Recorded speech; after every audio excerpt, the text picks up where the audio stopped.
আসসালামু আলাইকুম রহমতুল্লাহ। যাদের চিন্তাভাবনা এই গলির মতো, তারা তো কোনো ব্যাং হওয়া যায় সর্বোচ্চ, ওর বাইরে কোনো কিছু করা যায় না। ভারতের দুই পাশে বসে দুইজন বছরের পর বছর, যুগের পর যুগ চেষ্টা করে যাচ্ছে ভারতকে অশান্ত করার, কিন্তু ওদের মনে অনেক কষ্ট, এত কষ্ট যে ভারতের প্রতিবেশীগুলোকে ভারতের বিরুদ্ধে উস্কে দেওয়া, তাদেরকে সুযোগ সুবিধা দেওয়ার নাম করে ভারতের বিরোধী করে ভারতের সাময়িক ক্ষতি করা, ভারতকে উত্তেজিত করা, ভারতের দাঙ্গা বাঁধানো, ভারতের জমি নিয়ে টানাটানি করা, কত কিছু করে তারা। তাদের করার কোনো শেষ নেই। কিন্তু দিন শেষে যে শুধু আস্ফলনই দেখা যায়, লাভের অঙ্কে বড় শূন্য ছাড়া আর কিছুই দেখা যায় না। বলছিলাম চীন আর পাকিস্তানের কথা। চীন আর পাকিস্তান ভারতের জম্মু কাশ্মীর আর লাদাখ নিয়ে যৌথ বিবৃতি দিয়েছে। ওদের যে স্বভাব যে এটা তাদের অংশ, লাদাখ এর কিছু অংশ তাদের, তারা নাকি পাকিস্তানের কাছ থেকে কি হস্তান্তর বিনিময় করেছে,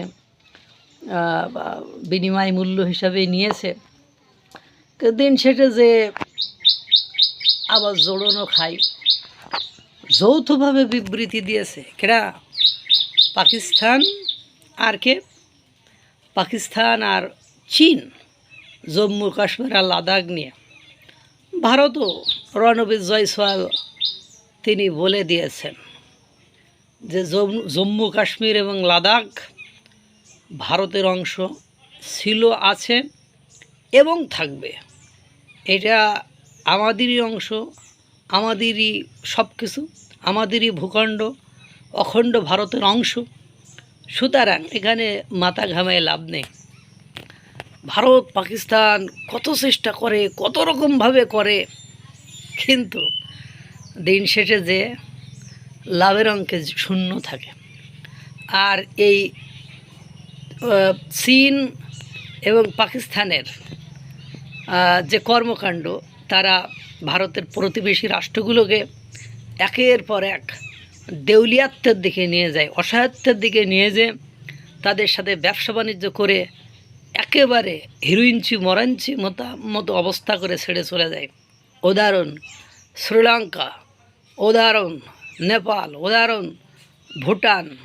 এটা ঠিক এরকমই। কিন্তু দিন শেষে যে চীন পাকিস্তানের যৌথ বিবৃতির একেবারে পাল্টা বিবৃতি দিয়ে দিল রণবীর জয়সওয়াল। ভারত কারোর ডরাই না, কারোর ডরে তারা তাদের জায়গা থেকে সরে আসে না। আল্লাহ তাআলা সকলকে ভালো রাখুক, সুস্থ রাখুক। আসসালামু আলাইকুম ওয়া রাহমাতুল্লাহ।